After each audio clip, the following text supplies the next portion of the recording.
Բարև ձեզ, հարգելի ռադիոլսողներ, նաև հանրային ռադիոյի կայքում, YouTube-յան էջում, Facebook-յան էջում մեզ հետևողներ, այսօր ներկայացնելու ենք ևս մի բժշկական մասնագիտություն, թե որն է այն, նախ լսենք իմ գործընկեր Իզաբելլա Գրիգորյանին։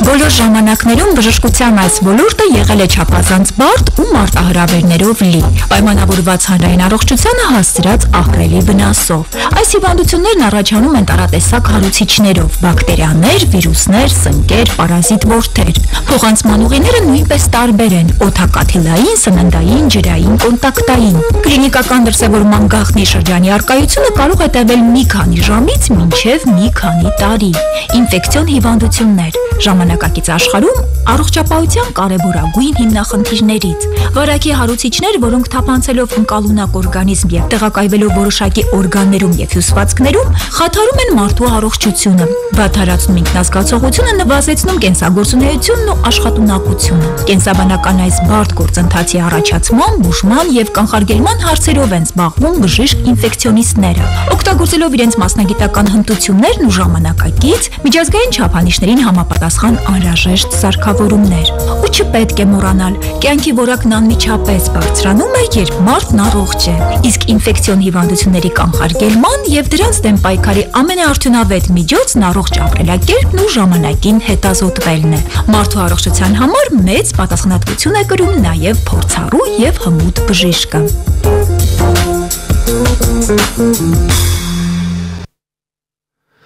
Իմ զրուցակիցն է Մխիթար Հերացու անվան Երևանի պետական բժշկական համալսարանի ինֆեկցիոն հիվանդությունների ամբիոնի ասիստենտ, Մուրացան հիվանդանոցային համալիրի ինֆեկցիոն հիվանդությունների կլինիկայի բժիշկ Սուրեն Բրուջյանը։ Բարև ձեզ։ Բարև ձեզ։ Սուրեն, որ այսպես են միջնադարը նայում ենք, այդ ինֆեկցիոն հիվանդություններից ամբողջ քաղաքներ, երկրներ, չեն տիֆ եւ այլն էլի, Ռանտախտ,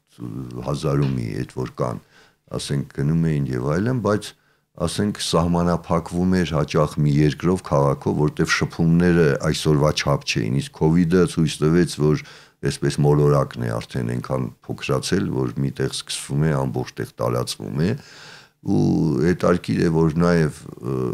այս ունենում էր ինչ որ քաղաքական հետևանքներ ունեցան, չէ, Չինաստանիցին սկսեցին մեղադրել, որ չգիտեմ, այդ լաբորատորիաներից են, այսինքն արհեստական են որոշ հիվանդություններ, հիմա այդ թռչունների առումով այս գրիպը արդեն երևի կենթանի չի մնա, որ այդ գրիպները բնորոշենք, հիմա ու կարծես թե ես չէի ասի, որ այն տիֆի պես էր միջնադարի, բայց էլի բավականին մենք կորուստներ ունեցանք, եթե նայենք աշխարհի մասշտաբով երևի նույնքան կամ ավել, չգիտեմ, այսինքն այս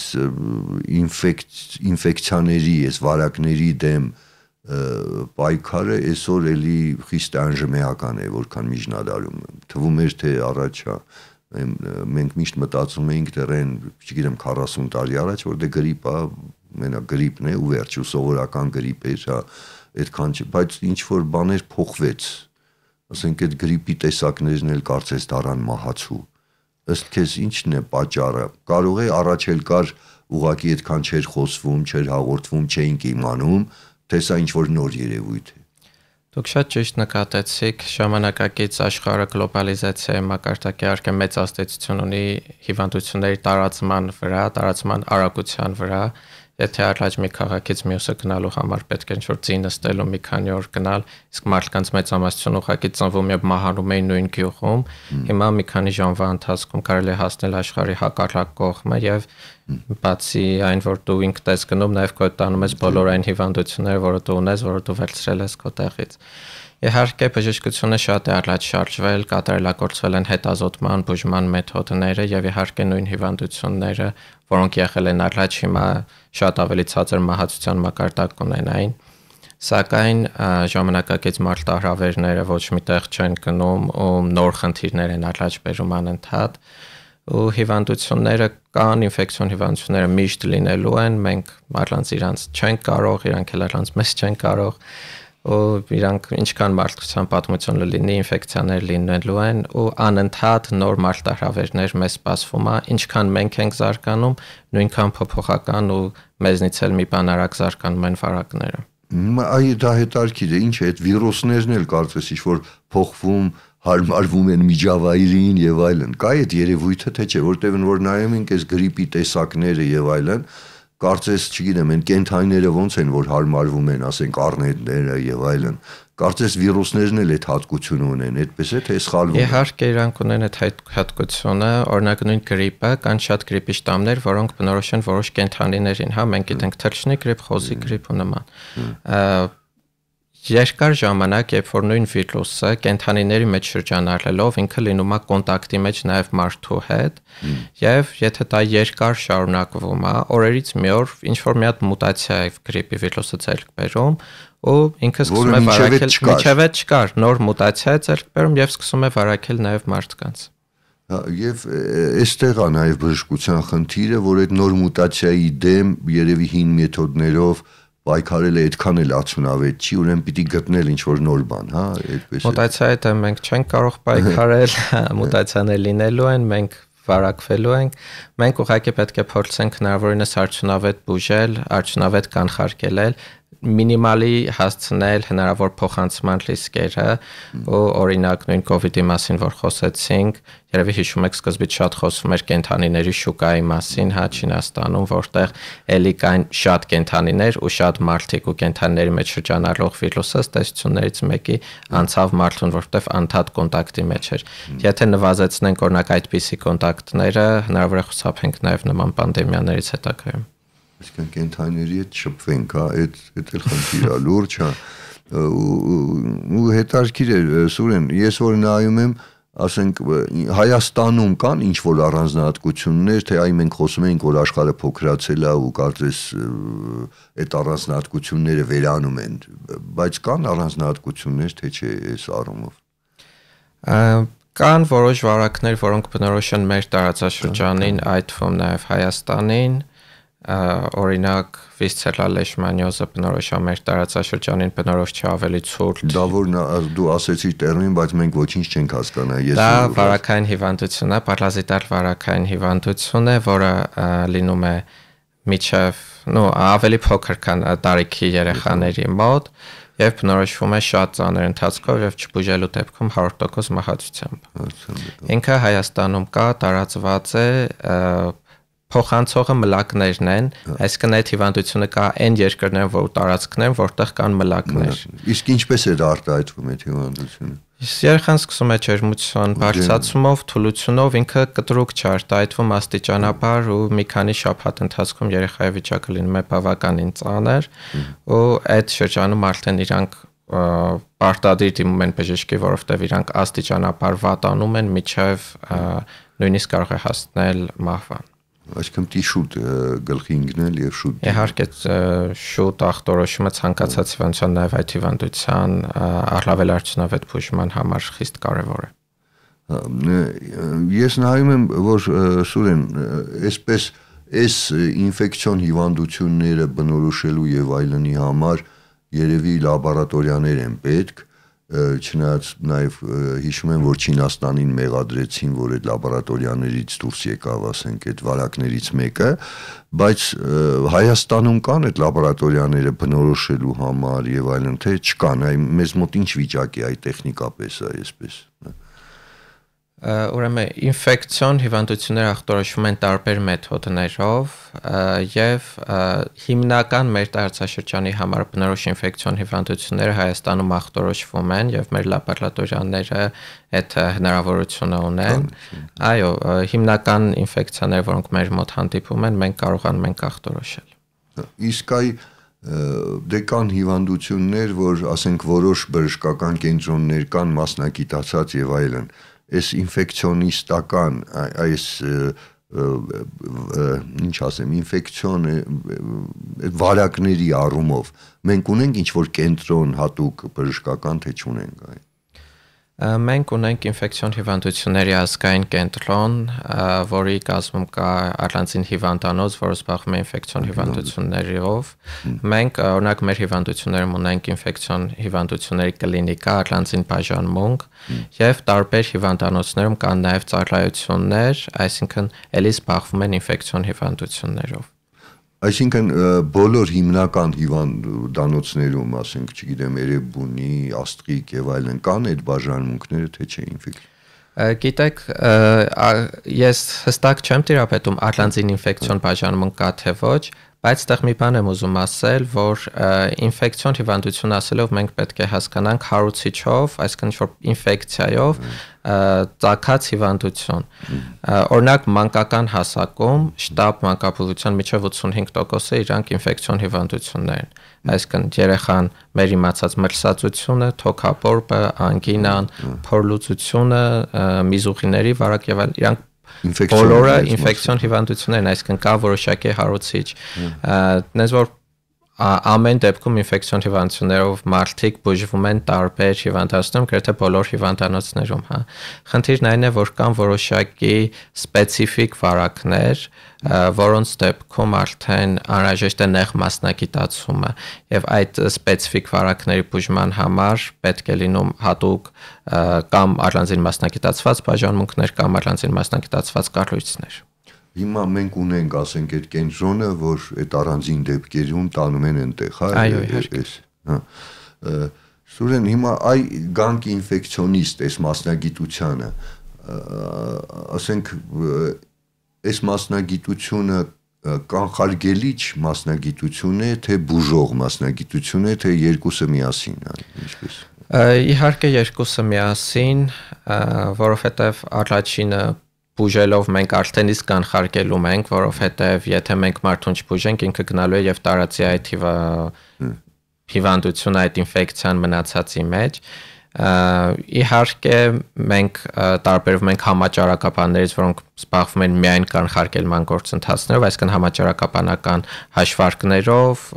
եւ այլն, մենք բուժում ենք նաեւ հիվանդներին, բայց իհարկե առանց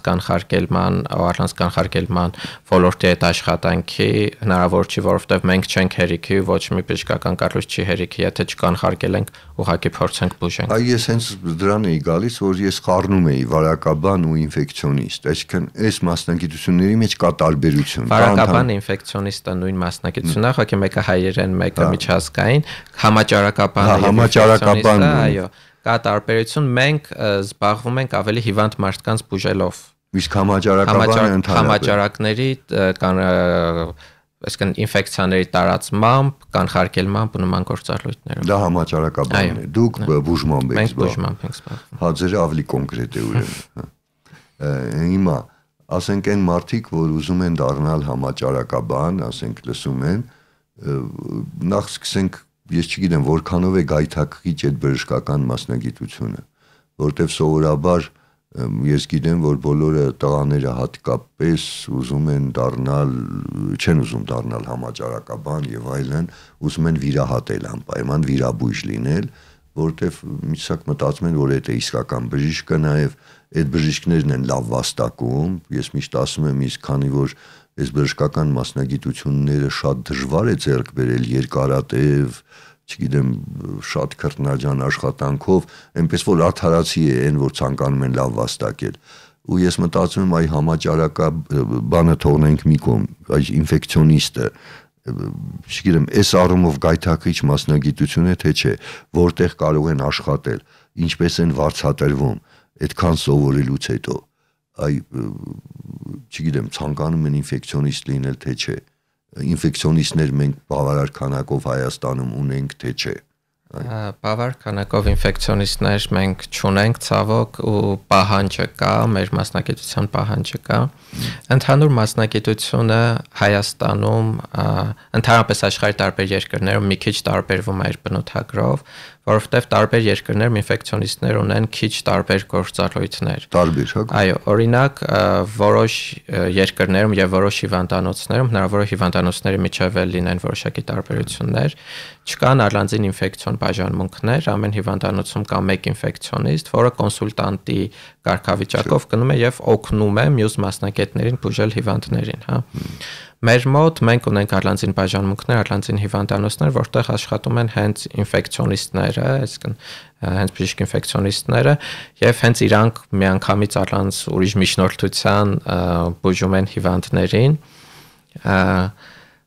այդ իսկ պատճառով մեր մոտ պահանջը ավելի շատ է, քան ուրիշ տեղեր, որովհետև մենք ունենք առանձին հիվանդանոց եւ առանձին բաժիններ աշխատեցնելու կարիք, բժիշկների կարիք։ Նաեւ կարծում եմ երևի պոլիկլինիկաներում կան, չէ՞, բժիշկների կարիք։ Պոլիկլինիկաներում կարծում եմ բոլոր մասնագիտությունների, բոլոր նեղ մասնագիտությունների կարիք կա, այդ թվում նաեւ ինֆեկցիոնիստի։ Ես օրինակ գիտեմ, որ որոշ պոլիկլինիկաներ շատ երկար ման են գալիս մասնագետի ու չեն կարողանում գտնել։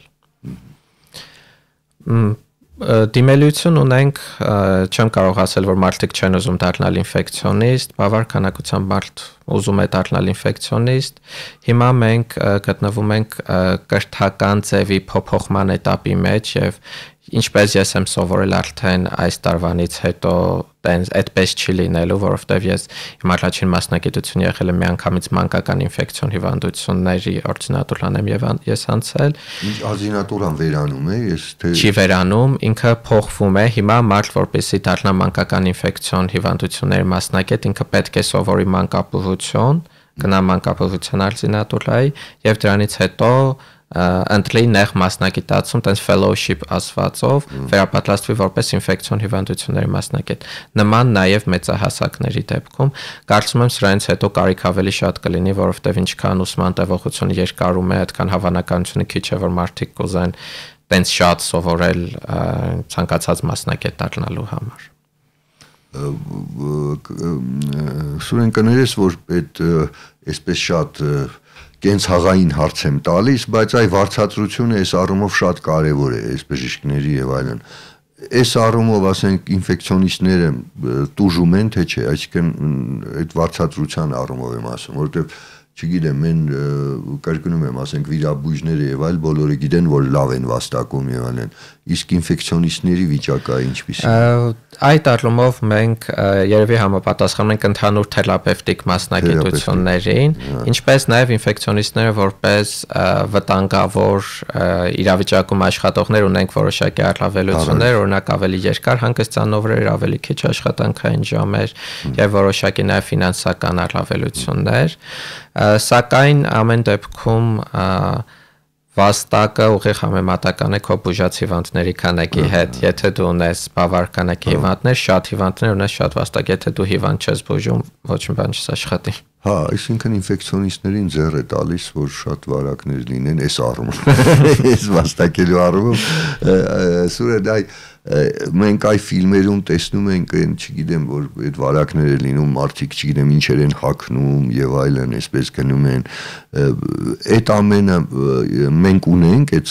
օգտագործվում է թե չի օգտագործվում, չգիտեմ, այդ բժիշկները հագնում են, չգիտեմ ինչ որ հատուկ հագուստներ եւ այլն, ինչպես։ Շատ հետաքրքիր հարց է, ուրեմն կան տարբեր հիվանդություններ, որոնք ունեն տարբեր պաշտպանության աստիճանների կարիք։ Օրինակ եթե դու աշխատում ես հիվանդի հետ, որը փոխանցվում է օդակաթիլային ճանապարհով, դու պարտադիր պետք է գրես համապատասխան դիմակ, եթե դու աշխատում ես կոնտակտային ճանապարհով փոխանցվող հիվանդությունով մարդու հետ, դու պետք է գրես ձեռնոցներ եւ այլն։ Ինչպես նաեւ հատուկ վտանգավոր վարակների դեպքում այդ ժամանակ արդեն մեր ֆիլմերից տեսած հատուկ միջոցներն ենք հագնում։ Դա եղել է միշտ, դա էլ կա, մի հատ հետաքրքիր բան ասեմ, օրինակ այդ ժանտախտի բժիշկների այդ հին կերպարները, որ կան sense կտուցով դիմակներով, դա նույնպես սովորական դիմակ է եղել, կտուցի մեջ դրել են խոտաբույսեր, որոնք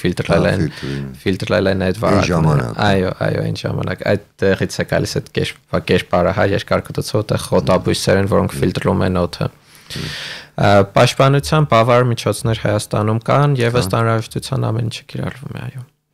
COVID-ի ժամանակ օրինակ կոնկրետ մեր հիվանդանոցում, մեր կենտրոնում մենք ամեն հիվանդի մոտ այցելելուց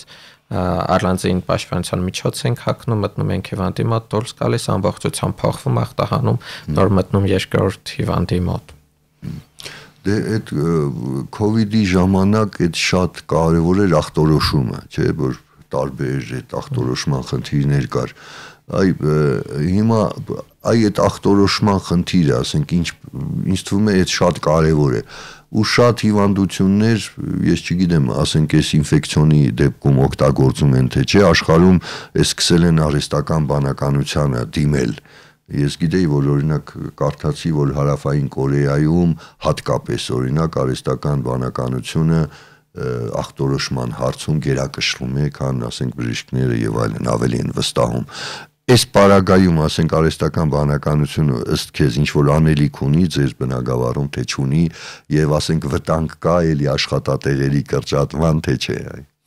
Այս этаպում կարծում եմ առայժմ տենց վտանգ չունենք։ Կոնկրետ ինֆեկցիոն հիվանդությունների ախտորոշման հարցում առայժմ կարծում եմ, ինչքանով որ ես տիրապետում եմ արհեստական բանականությունը, դեռ չի ասել են մակարդակի, որ կարինա մեզ փոխարինել, օգնել միշտ կարողանում է։ Իհարկե արհեստական բանականությունը շատ լավ աշխատում է մեծ ծավալով տվյալների հետ եւ ինքը շատ արագ զարգանում է, ու կան հիմա փորձեր, օրինակ նույն էպիդեմիաների կանխատեսման եւ էպիդեմիաների ուղղությունները որոշելու հարցում արհեստական բանականություններ օգտագործման մեթոդով է դա ինչին հասնելու եւ կարծում եմ դա շատ մեծ ապագա է ունենալու, սակայն որ այսօր ես արհեստական բանականություն օգտագործեմ ախտորոշման եւ բուժման մետ առայժմ դեռ ոչ։ Սուրեն իսկ մենք խոսեցինք, որ աշխարհը փոքր է եւ այլն, եւ այստեղ համագործակցությունն էլ է դառնում կարեւոր, ասենք այդ փորձի փոխանակումը եւ այլն։ Ասենք այդ դա կա թե չէ Հայաստանում։ Ես չգիտեմ, գուցե այս համացանցը եւ այլն այդ հնարավորությունը մեծացնում են, ասենք չգիտեմ ահդատական շփումների կարիքը պակասում է, բայց ասենք կա այլ երկրների հետ այ դու տեղյակ ես ինչ որ շփում ինֆեկցիոնիստների թե չկա Հայաստան։ Մենք ասենք որ իմանանք ինչ է կատարվում, ասենք հա խոսեցինք Չինաստանից ծագող եւ այլն, նույն Չինաստանում, չգիտեմ Միացյալ Նահանգներում եւ այլն իսկ։ Դե ես կարող եմ սարսին պատասխանել այն առումով, ինչքան որ ես եմ տիրապետում, ինչքան որ իրականացվում է մեր հիվանդանոցում, մենք ունենք համագործակցություն տարբեր միջազգային կառույցների հետ, ինչպես ինստիտուցիոնալ, այսինքն կառույցների միջև հարաբերություններ, այնպես էլ առանձին անհատների տեսքով, օրինակ մենք մեր բաժանմունքում բոլորս Եվրոպայի վարակաբանների ասոցիացիայի անդամ ենք եւ անդադ մասնակցում ենք այդ բոլոր համագումարներին եւ իհարկե քննարկվում է ինչա կատարվում աշխարհում, իրանք ներկայացնում են իրենց փորձը, մենք ներկայացնում ենք մեր տեղական հայկական փորձը։ Որը կարծում կարեւոր է սա։ Շատ կարեւոր է, պետք է անընդհատ իմանալ ինչա կատարվում աշխարհում, իհարկե նաեւ համացանցը, որ մեզ օգնում է ռոպեների տարբերությամբ կարևոր ինֆորմացիան հասկանալ, որ օրինակ ամիսներ առաջ Չինաստանում մետապնևմովիրուսի բռնկում էր եւ փորձել պատրաստվել, որ եթե այդ վիրուսը օրինակ Հայաստան ինչ պետք է մենք արվի, Հիմա ասենք մեկը ուզում է դառնալ վարակաբան, չգիտեմ, հետարքիր է, կարող է ընթացքում է որոշում եւ այլն։ Դե պարզ է, պետք է ընդունվի բժշկական համալսարան, ինչպես բոլորը, հա, այդ 5 տարի սովորի, հա, հետո արձինատուրայի ժամանակ կողմնորոշվի, հա։ Պետք է ընդունվի բժշկական համալսարան, ընդհանուր բազային կրթությունը տևում է 6 տարի։ 6 տարի հետո մարդ գնում է արդեն նեղ մասնագիտացման, ինչպես նշեցի, այս տարվանից հետո դա փոխվել է եւ ընտրելու է կամ ընդհանուր մանկաբուժություն, եթե ուզում է դառնալ մանկական ոլորտի բժիշկ, կամ ընդհանուր թերապիա, եթե մեծահասակների նո կոնկրետ մանկաբուժությունից ասեմ, որտեղ ես մասնակցության մանկական ինֆեկցիոնիստ եմ, 3 տարի սովորելով մանկաբուժության օրդինատուրայում ինքը որակավորվում է որպես մանկաբույժ եւ դրանից հետո արդեն վերավորակավորվելու է որպես մանկական ինֆեկցիոնիստ։ Այսինքն 6 + 3, հա, 9 պլյուս միջինում 2 տարի։ Հա, 9 11 տարի։ 11 տարի։ Ծանր է այս մասնագիտություն ձեռք բերելը։ Հա, ու հետարքիր է, այ որ ասացիր, ինչ որ երկու ուղղություն դու նշեցիր, այսինքն ինֆեկցիոնիստները այս մասնագիտությունը կա նաև ուղղություններ, հա, նեղ թե չկա։ Ես գիտեմ, որ օրինակ այդ հարուստ եւ մեծ երկրներում մասնագիտությունները ավելի էս նեղ մասնագիտությունները ավելի շատ են։ Դե նաև պացիենտներն են շատ եւ այլն։ Հայաստանում այդքան չէ, բայց այ ինչ որ չափ կա։ Հիմա ասենք որ դառնում ես ինֆեկցիոնիստ, այդքանի ուղղություն կա մանկական, հա, եւ մեծերի։ Մենք ունենք մանկական ինֆեկցիոն հիվանդությունների առանձին արտինատուրա եւ մեծահասակների ինֆեկցիոն հիվանդությունների առանձին արտինատուրա, ինչպես նաեւ արդեն մասնագիտացված բժիշկը կարող է ընտրել որոշակի նեղ ուղղություններ, որոնցով որ ինքը ավելի ուզում ես զբաղվել, օրինակ միավարակի հետ աշխատող մասնագետներ ունենք կամ վիրուսային հեպատիտներով զբաղվող մասնագետներ, որոնք ավելի խորացել են տվյալ հիվանդությունների ախտորոշման եւ բուժմամբ զբաղվելով, սակայն հաշվի առնելով Հայաստանի բնակչության քանակը շատ նեղացումներ մեր մոտ ուղղակի հնարավոր չի, որովհետեւ մենք չենք ունենա ապավար քանակությամբ հիվանդներ, որպեսզի մարդ կարողանա նեղանալ, եթե ինչ-որ հիվանդությունը հանդիպում է տարին 1-2 անգամ տարին 1-2 հիվանդ բուժելով աշխատել հնարավոր չի լինի։ Սուրեն, հետաքրքիր է, ես միշտ ասում եի, որ տղաները ուզում են դառնալ ավելի շատ վիրաբույժ ու